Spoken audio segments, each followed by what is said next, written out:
Bienvenidos a un programa más en La Fogata. El día de hoy no contamos con la presencia de Dalton, está en la parte técnica. Y pues nada, tenemos un tema el día de hoy bastante interesante, sobre todo que nos ha llenado de consternación, nos ha causado bastante tristeza y también nos preocupa, un problema que nos atañe a todos. Y fue la denuncia por parte de jóvenes adolescentes hacia un líder de una iglesia.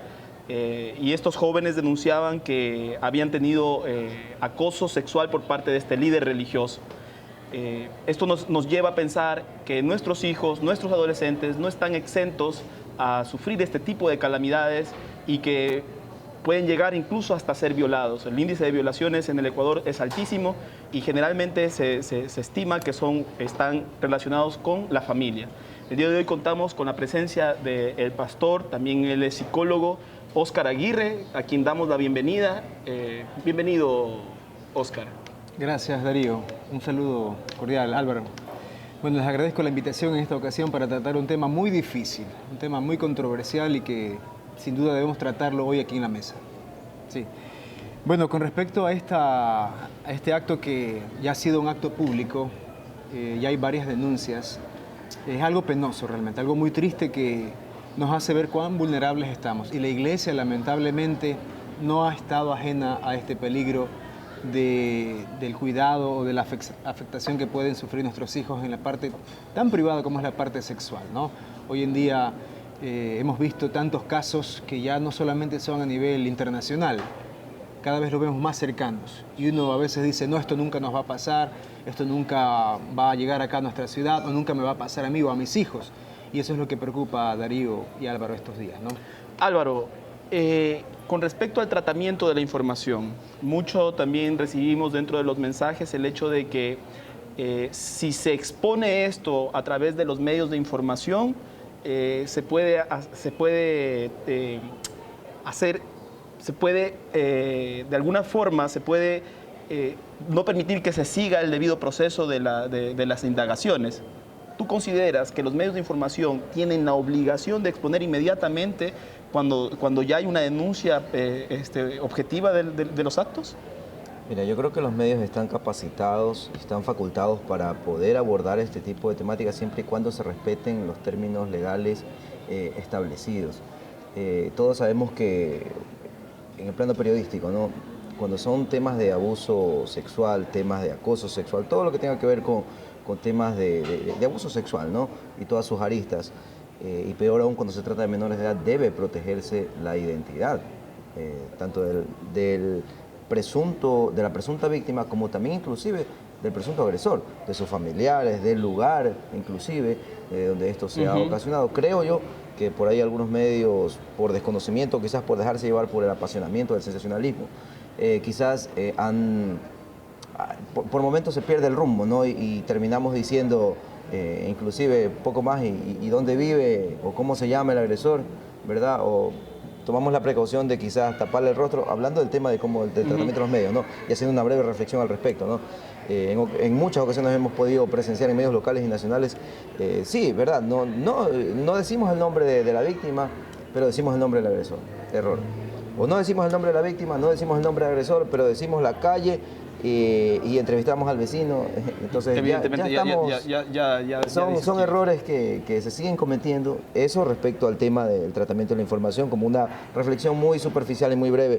Y yo creo que, en todo caso, ahondando un poco más en esta reflexión, este tipo de casos, yo creo que la sociedad, los medios, debemos de tener en cuenta que es algo real.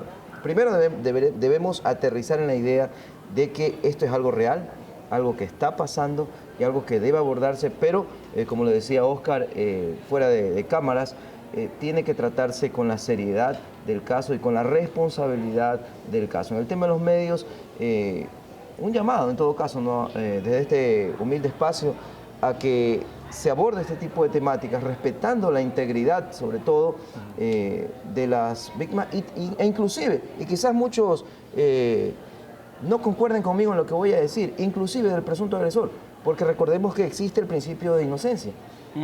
Entonces entendamos aquello, no nos debemos llevar por el sensacionalismo, por el escándalo, Si llega a comprobarse de que se ha dado un caso, en este y en otros casos que se registran, no solamente en la iglesia, en ámbitos educativos, en ámbitos familiares, este tipo de casos son repudiables, eso tiene que quedar claro, son repudiables y deben ser condenados, pero siempre se debe partir del principio de inocencia, que yo creo que eso es lo que nos falta mucho en la prensa ecuatoriana y en la sociedad.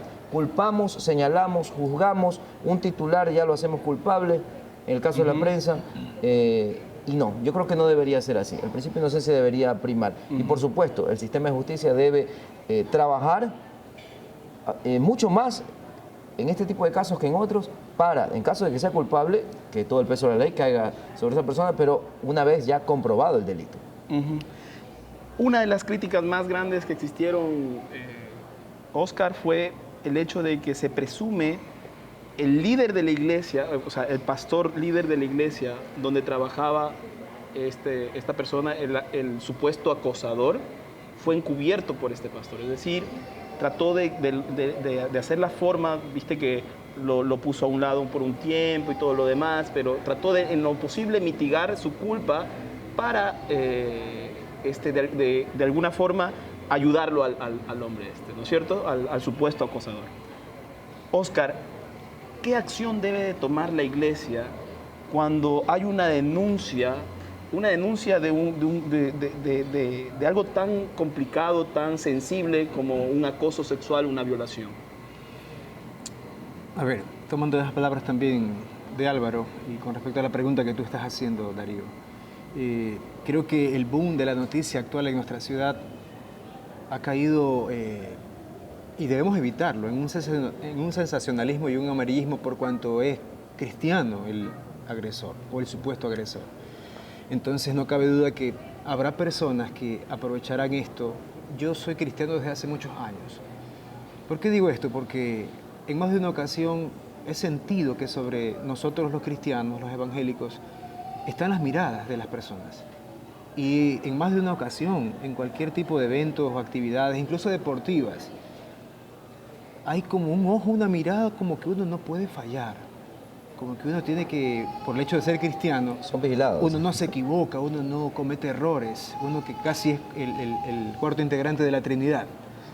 Pero no es así. Y ahora con esto que estoy mencionando tampoco quiero, en el caso de que sea verdad, justificar en ninguna manera la presunta acción de este líder religioso, ¿no? Es lamentable cuando si algo se sabe de buena fuente, es verdad. La Biblia dice que en casos específicos uno puede y debe ir a la persona para que éste enmiende, para que esta persona reflexione de lo que está haciendo. Eso dice la palabra de Dios. La palabra de Dios dice así específicamente. Si ves a tu hermano cometer un acto que es contrario a la práctica, a la vida cristiana, ve y repréndele tú y él estando solos, dice. Si esta persona toma en cuenta las palabras y dice, no, es verdad, he fallado, y vuelve al camino, vuelve a encaminarse, dice la Escritura, le has ganado. Pero si no te hace caso, ve con otro testigo, dice. Pero si persiste en esto y no hace caso y sigue en estas mismas andanzas, hay una clara palabra de Dios, versículos que incluso dice que hay que separarlos. Ya no son considerados como parte de la práctica o de la vida de la fe. ¿Eso quiere decir que no van a poder entrar a la iglesia o es simplemente que no participan dentro de lo que es la parte de liderazgo o la enseñanza o pastorado y cosas así? Esa decisión yo creo que será muy personal de cada, muy particular me refiero de cada congregación. Cada iglesia es libre de hacer una libre decisión de esto. Hay personas que han decidido, tú no entres más aquí, por cuanto son personas que ya se convierten en una amenaza, al menos si estas amenazas son de índole sexual, y es algo muy peligroso, porque están expuestos nuestros hijos. Y obviamente sería ahí algo no permitido para una persona, y entendido, por supuesto, ¿no? Al ser algo comprobado, que hay casos, hay personas, hay evidencias, que ya uno dice, ya no se puede negar esto. Y el amor de Dios, entendamos, no es que solapemos el pecado. El amor de Dios no solapa. El amor de Dios perdona siempre y cuando hay un cambio, un arrepentimiento. Y es lo que yo espero que, si de ser verdad este caso, haya en el presunto agresor. Ahora, Oscar, perdóname, compañero, yo quisiera preguntarte algo, aprovechando tu presencia acá. Bueno, tenemos claro, en todo caso, de que este tipo de hechos no son aislados y de alguna forma también, bueno, el origen si hablamos del origen de este tipo de hechos, estaríamos hablando de un tema extenso. Podríamos decir que este tipo de hechos de violencia o de presunta violencia sexual, de acoso, se rige también por modelos sociales arraigados, pues no, modelos de poder, relaciones de poder, ¿verdad? Pero en fin, ese sería un contexto aparte, pero lo topo como parte también del tema. Ahora, puntualmente, Oscar, este tipo de casos, o en el caso puntual el de ahora, el que es el boom de la noticia, se dice o lo pude leer en la prensa que el primero de estos casos, o de los primeros casos, se habría registrado inclusive en el año 2013, uno de los 4 presuntos casos. No sé si tú perteneces a esa iglesia, a esa congregación, no lo sé, ahora me lo vas a decir, pero aún así, estamos hablando de que es 2013, 14, 15, 16, 17, 18, 19, es decir, han pasado cerca de 6 años. Cerca de 6 años desde que supuestamente se habría registrado el primer caso. Y perdóname que insista en aquello, supuesto, porque no tenemos la certeza todavía. Hay un debido proceso que debe cumplirse. ¿A dónde quiero ir? Son 6 años que han pasado, Oscar. ¿Qué ha pasado durante todo este tiempo? ¿Por qué, de alguna forma, recién después de 6 años se viene a hacer pública este tipo de información, cuando quizás debió haberse dado a conocer hace muchos años atrás? Cayó la iglesia, cayó la sociedad, cayeron las víctimas. La iglesia sabía lo que estaba pasando y cayó. ¿Crees tú que ese tipo de actitudes, en caso de que haya sido así, y tú como conocedor y como una persona que conoce del tipo, y eres pastor, ¿verdad? Que diriges inclusive grupos sociales de personas evangélicas, pues no, eres un eclesiástico, se podría decir así, no sé si está bien el término. ¿Crees tú que esta es la conducta correcta de una iglesia en caso de que hayan conocido el hecho y hayan callado? ¿O tenía que eso derivarse inmediatamente a la justicia común? ¿Crees tú que en caso de que haya existido un silencio de la iglesia, lo ves como algo incorrecto? ¿O crees tú que se actuó bien? Cuando usamos el término iglesia aquí, Álvaro, yo quiero que hagamos una distinción. Cuando hablamos de iglesia, no pensemos en todas las personas que van a mencionado lugar, a un templo específico, ¿no? El templo en cuestión es un templo muy conocido aquí en la ciudad de Milagro, ¿no? Yo pertenezco a otra iglesia. No digo con esto que no soy de ellos, soy parte de la iglesia evangélica de la cual ellos también son parte. Comparten la misma doctrina. La misma doctrina, la misma fe, el mismo espíritu, dice la palabra del Señor. Pero yo creo que si ha habido un encubrimiento de este caso y de ser verdad, la responsable no ha sido la congregación como tal, sino el liderazgo, las personas que estuvieron al frente. Y hay niveles donde, yo te digo a nivel personal, les digo a ustedes como pastor, hay ocasiones donde los casos de la iglesia se tratan a nivel muy privado. Hay cosas que sí se pueden atender así, se deben, por la dignidad de las personas, por cuidarles, pero hay otros casos que definitivamente uno tiene que publicarlos. La Biblia habla de esto, hay procesos. Si la persona cambia, hay un cambio de actitud. Por sus frutos los conoceréis, dice la Escritura. Pero si no hay un fruto, un cambio, sino más bien hay persistencia en el mismo acto, la persona que sabe del asunto y tiene la injerencia de tomar una decisión y no lo hace, se convierte lamentablemente en un cómplice. Encubridor. Si esto es verdad, hay un encubrimiento, hay complicidad, hay muchas cuestiones aquí de por medio, amigos. Mira, Oscar, somos muy reiterativos en esto. ¿Sabes por qué? Porque gracias a una intervención periodística se develó todos los años en que la Iglesia Católica encubrió a los sacerdotes pederastas que violaron a tantos niños a través de la historia. Gracias al periodismo, en realidad, fue gracias a que hubo una investigación periodística que develó todo este enjambre enmarañado que la Iglesia Católica siempre quiso ocultar. Y siempre lo quiso ocultar porque no quería verse afectado, pues no la dignidad de la Iglesia como tal, algo que definitivamente fue terrible. y es lo que nosotros quisiéramos entender bien. Cuando hablamos del hecho de que podemos trabajar dentro de la iglesia, la Biblia incluso, yo entiendo que menciona que hay ciertos estamentos en los que la iglesia debe de mediar, los líderes de la iglesia deben de mediar para que se solucionen los problemas entre los hermanos, ¿verdad? Sí. Pero en este caso en particular, que estamos hablando de una demanda de acoso sexual y la demanda por lo menos está hecha desde el 2013 y el pastor recién es retirado, creo que hace unos meses atrás, para que él pueda defender su causa.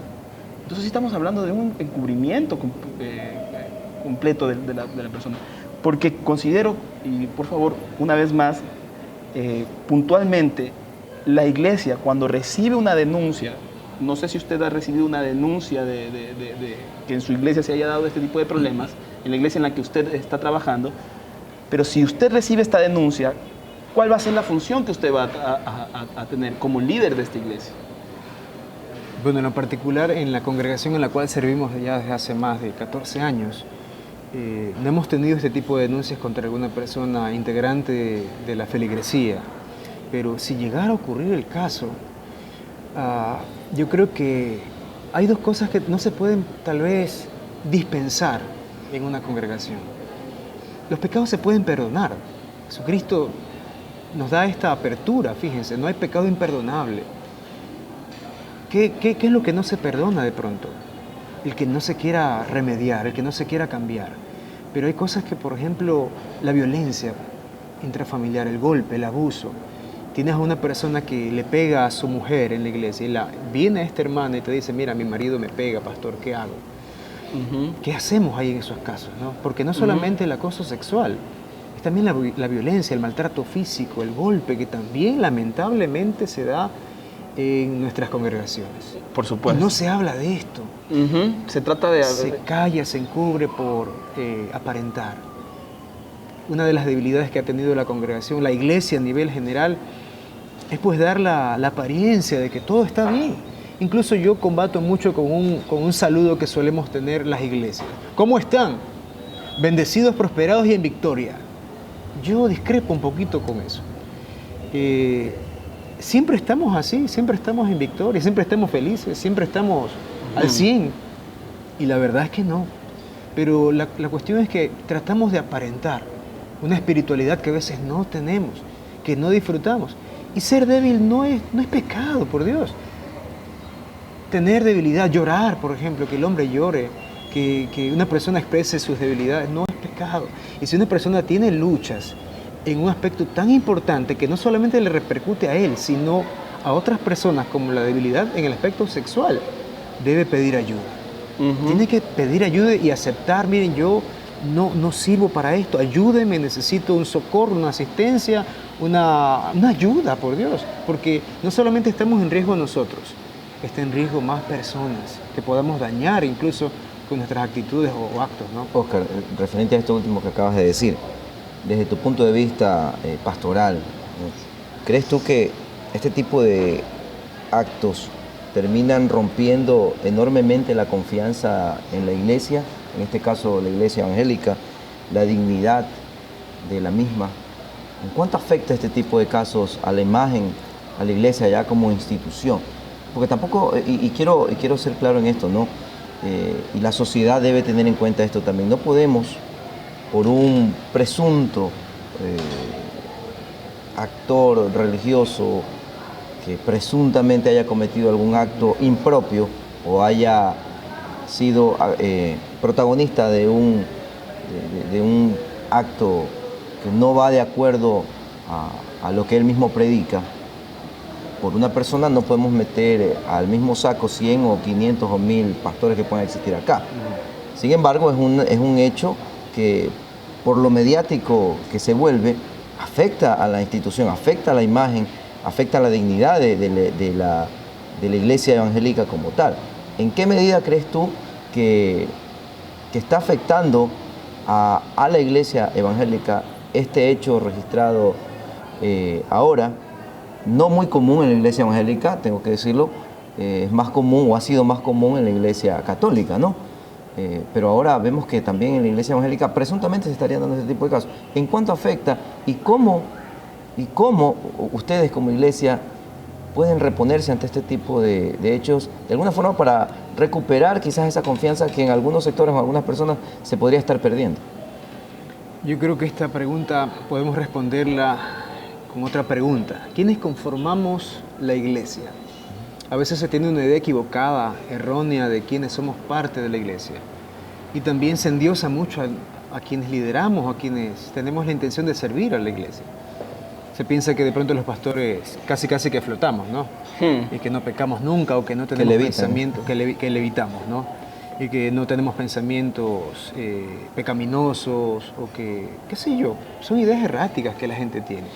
No digo tampoco con esto que tenemos una licencia para darle libertad a todo lo que carnalmente podamos pensar o sentir. Pero, ¿quiénes conformamos la iglesia? Yo estoy incluso pensando en poner un letrero en la congregación que diga prohibidos los perfectos aquí. Porque en la iglesia, ¿quiénes estamos? Estamos personas con muchos errores, con muchas luchas, con pecados que combatimos. Por ahí hay personas que dicen cada quien combate sus propios demonios, ¿no? Y miren, nosotros los pastores somos de carne y hueso.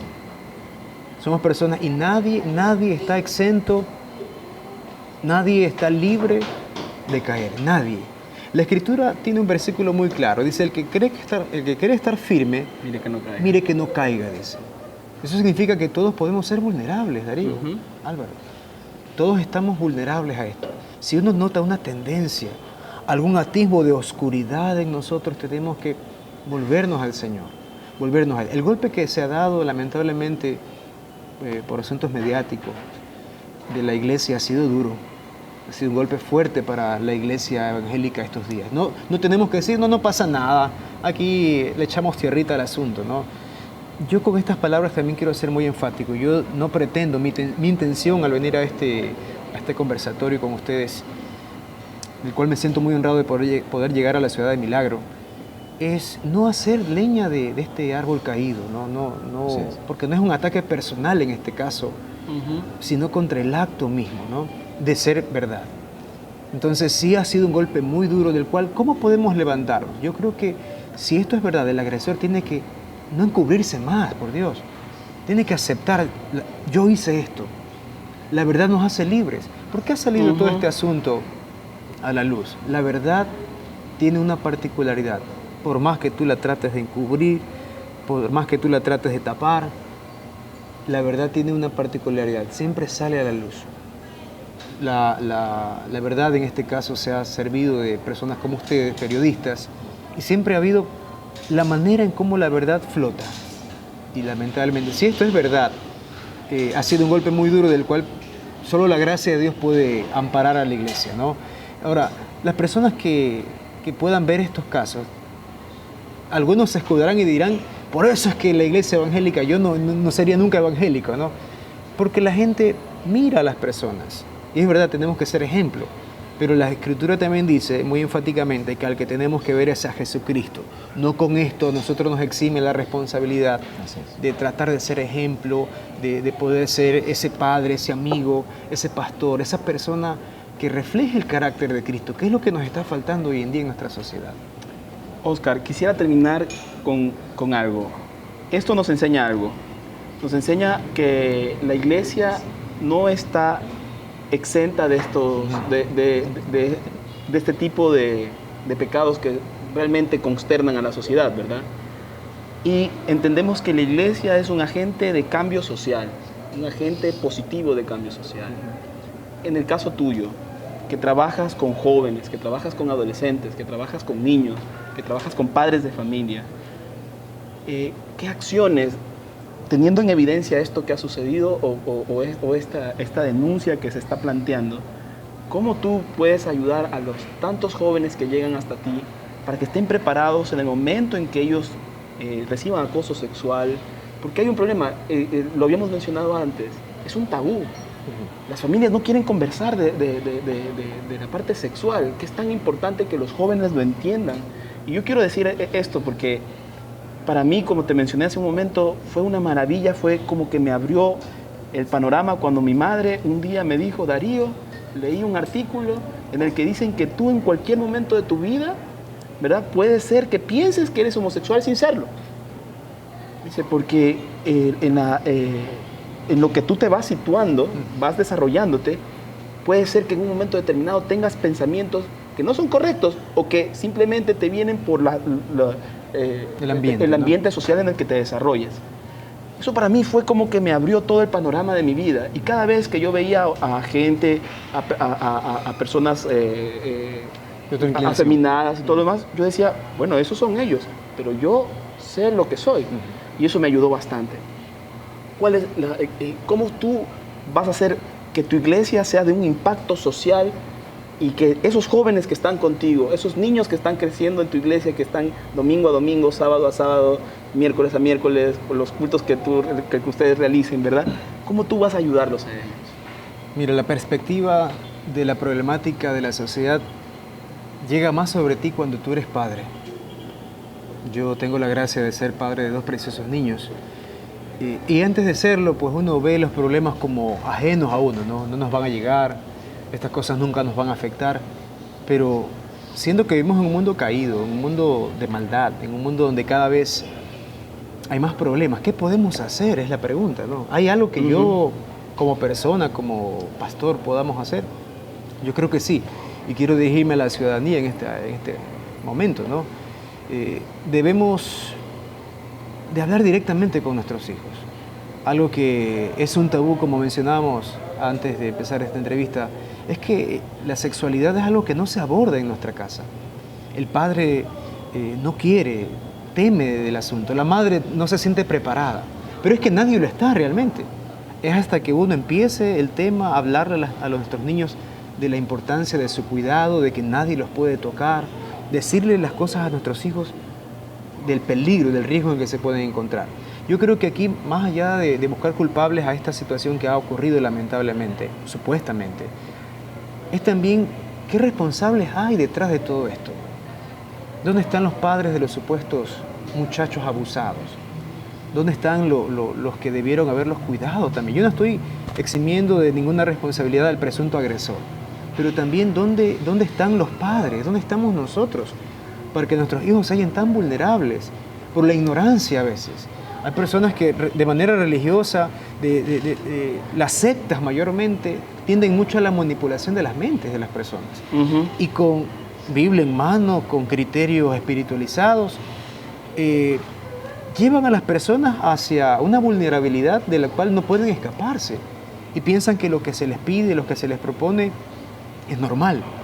Como me lo pide un religioso, no hay el pensamiento de que esto no hay la reflexión. Esté prohibido, no lo hay. Aquí es cuando también en psicología la víctima entra en una disociación del problema, o sea, no discrimina. Esto que le está pasando ha de ser normal, pues. Esto que me están haciendo, esto que me tocan, como me dicen que me aman, me dicen que como es un religioso, todo está bien. Y entran los padres, conversar todos los días, hijito, que nadie te puede tocar aquí, nadie te puede tocar tus partes. Entonces, yo personalmente a mi hijo todos los días trato de preguntarle esto, ¿no? Para evitar este tipo de cosas. No solamente que no sea víctima, sino que Dios no quiera, mi hijo se convierta en un victimario de otro. También. Por supuesto, o sea, no es que solamente podemos ser agredidos. Querida ciudadanía, estamos en un riesgo inminente. Yo no quiero que tampoco este asunto es importante, mas no lo descuidemos, no lo satanicemos al punto de buscar al consiervo. Yo lamento, si esto es verdad, ¿qué ruego a Dios? Que haya un arrepentimiento, que haya una petición formal de perdón hacia las personas que han sido acosadas en este caso, ¿no? Y toda persona puede cambiar. Si esta persona en cuestión tiene un cambio de actitud, un cambio en su manera de ser, que lamentablemente, si esto es verdad, hasta ahora ha afectado a muchas personas, hay el tiempo, hay la ocasión. Y no vayamos muy allá, nuestras casas.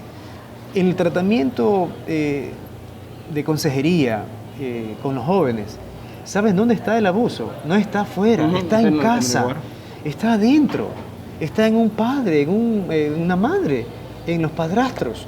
Entonces no nos vayamos tan lejos. Yo quisiera llamarle la atención a la ciudadanía de Milagro para que, lejos de tirarle piedras a este consiervo, a este hermano, a esta persona que supuestamente es el agresor, no nos apresuremos tanto a buscarle para lincharle.